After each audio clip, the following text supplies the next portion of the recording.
केला बेचने वाली चुड़ैल।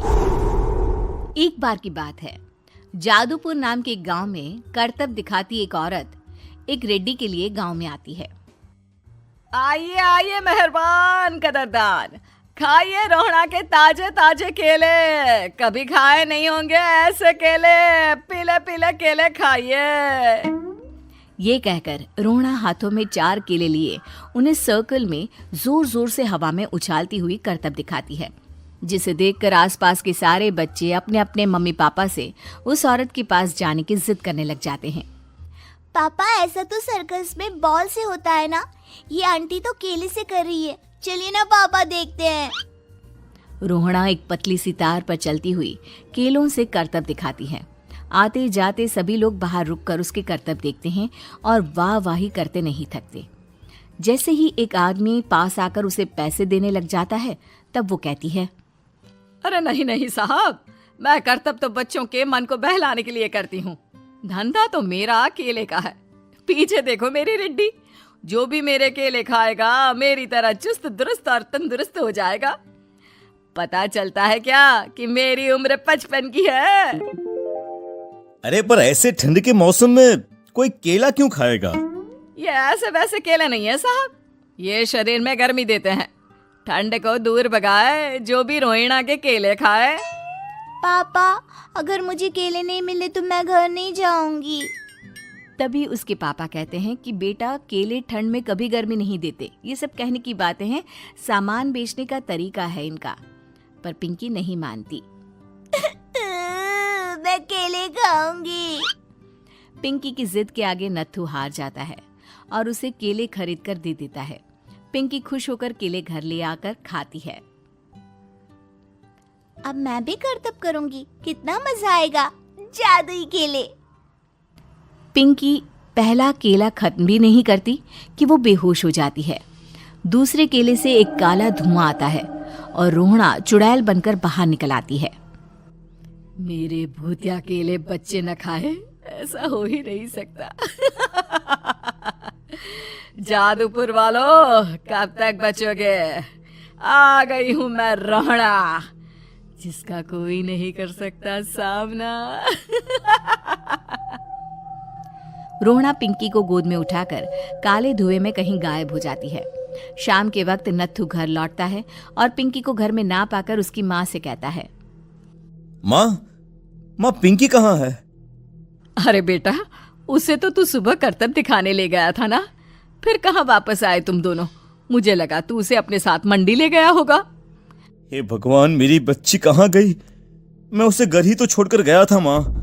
नत्थू गांव के घर कोने में अपनी बेटी को ढूंढता है, पर उसे वो कहीं नहीं मिलती। परेशान होकर आखिर रो रो कर नत्थू हिम्मत हार कर घर लौट आता है। अगली सुबह रोहड़ा फिर से करतब दिखाने आती है और इस बार पिंकी की तरह रोनी केले खरीद लेता है। 50 रुपए दिए थे पापा ने, सारे पैसों की मैंने केले खरीद लिए हैं। अब मैं भी आंटी की तरह ही करतबबाज बन जाऊंगा। यही सोचते हुए रोनी केले खाता है और पहला अकेला केला आधा खत्म भी नहीं करता कि चुड़ैल उसके सामने आ जाती है। मेरे साथ चलने का समय आ गया है रोनी। ये तो बस शुरुआत है। अब इस गांव के सारे बच्चे धीरे धीरे मेरे कब्जे में होंगे, एक बच्चा भी नहीं बचेगा। ये कहकर रोना रोनी को गोद में लेकर काले धुएं में अदृश्य हो जाती है। इसके बाद हर रोज गांव में से कोई ना कोई बच्चा गायब होता, पर ऐसा क्यों हो रहा है किसी को भी समझ में नहीं आ पा रहा था। रोज की तरह अपनी बेटी पिंकी की तलाश में नत्थू गांव के एक तालाब के पास बैठा रो रहा था। कहाँ गई मेरी पिंकी? शकुंतला के जाने के बाद एक वही तो मेरा सहारा थी। अरे उसकी आत्मा कोस रही होगी मुझे कि मैं अपनी बच्ची को संभाल भी नहीं पाया। नत्थू ये कहता हुआ रो ही रहा था कि तभी तालाब में से उसे शकुंतला की आवाज सुनाई देती है। कहाँ थी तुम शकुंतला? हमारी बच्ची और सारे गायब हुए बच्चे रोहड़ा के कब्जे में हैं। वो बच्चों को जो केले देती है उससे बच्चे बेहोश हो जाते हैं और उसके कब्जे में आ जाते हैं और वो उन्हें ले जाकर काली दुनिया में ले जाती है। पर वो ऐसा क्यों कर रही है? ये मैं नहीं जानती, पर उस दुनिया का रास्ता मैं आपको बता सकती हूँ। जहां ये नदी खत्म होती है वहां एक केले का पेड़ है, उसके नीचे एक दरवाजा है, वहीं से रास्ता जाता है उस दुनिया का। ये कहकर शकुंतला की आत्मा गायब हो जाती है। गांव के सभी लोग झुंड बनाकर उसी रास्ते से काली दुनिया में चले जाते हैं और वहां देखते हैं कि सारे बच्चे वहां काम कर रहे थे। पापा मुझे ले चलो यहाँ से। पापा पापा। सभी बच्चे अपने मम्मी पापा से लिपट जाते हैं। तो तुम लोग यहाँ तक आ गए? क्यों हमारे बच्चों को पकड़ लिया तूने? तुझे शिकार ही बनाना है तो ले, हम सब आ गए हैं, हमें खा ले। नहीं, मुझे बच्चे चाहिए। मेरे बच्चे के बदले तुम लोगों के बच्चे। क्या मतलब? मैं इसी गांव में रहने वाली एक औरत थी। केले की चोरी के इल्जाम में मेरे बेटे को गांव वालों ने इतना मारा कि वो मर गया। उसी दिन मैंने ठान लिया कि गांव वालों का भी वही हाल करूंगी। कुछ दिन बाद बेटे के चले जाने के दुख में मैं भी मर गई और मेरी भटकती आत्मा एक चुड़ैल बन गई। और फिर मैंने बदला लिया तुम सबके बच्चे छीनकर।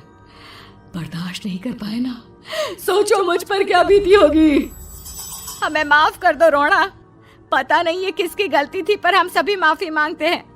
हमारी खुशियां लौटा दो, तुम भी तो एक माँ हो। गांव वालों की बात सुनकर रोना का मन पिघल जाता है और वो बच्चों को छोड़ देती है। उसके बाद काली दुनिया बच्चों के लिए जादुई दुनिया बन जाती है। अब कोई भी कभी भी वहां आ जा सकता था।